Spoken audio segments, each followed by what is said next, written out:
nous avons fait plus d'1 million de touristes. Les chiffres continuent à augmenter en 2019. On va en faire encore une meilleure année. Mais surtout, ce qui est important, c'est l'augmentation du tourisme de séjour qui stagnait jusqu'à 2015. Et le tourisme de séjour se remet à augmenter et augmenter de façon très importante. Les chiffres sont encore très encourageants pour 2019 puisqu'on est à plus 7% sur les 3 premiers mois de 2019 par rapport à 2018. Donc c'est un segment en fait du secteur touristique qu'il faut continuer à travailler puisqu'on sait que ces touristes de séjour-là sont ceux-là même qui viennent remplir nos hébergements, nos restaurants, nos commerces. Donc il faut vraiment qu'on continue à travailler sur le tourisme de séjour. Mon deuxième point, c'est le travail que nous avons fait sur la qualité de l'offre touristique. Aujourd'hui, le touriste veut du B2B.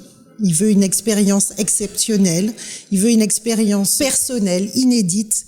Et je crois que de plus en plus, notre offre touristique répond à cette demande, puisque nous avons de plus en plus d'activités qui sortent de l'ordinaire, justement.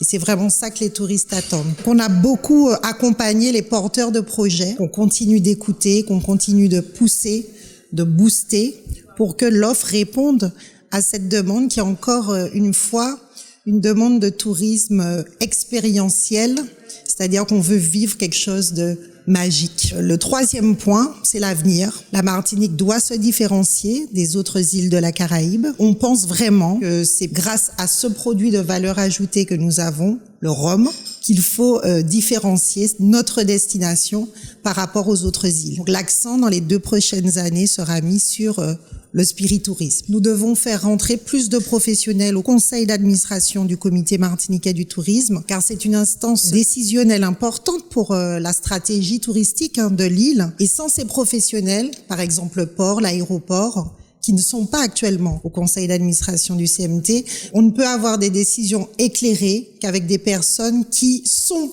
dans le métier. Ça, c'est très important. C'est un de mes chevaux de bataille et je continue à travailler ardemment pour que les élus votent ce changement de statut. Avec la loi NOTRe, il y a une répartition en fait des prérogatives de chaque institution. Je pense que les EPCI pourraient prendre en charge tout ce qui est terrain parce qu'ils sont beaucoup plus proches des pros, des petits restaurants, des petits commerces, des artisans et que nous puissions travailler avec eux sur une ligne directrice sur la marque destination, la marque M, mais vraiment qu'on travaille main dans la main, chacun en ayant des tâches bien distinctes pour ne pas faire doublon, qu'on puisse aller dans le même sens, vendre la destination, continuer à travailler sur la marque notamment, la marque M.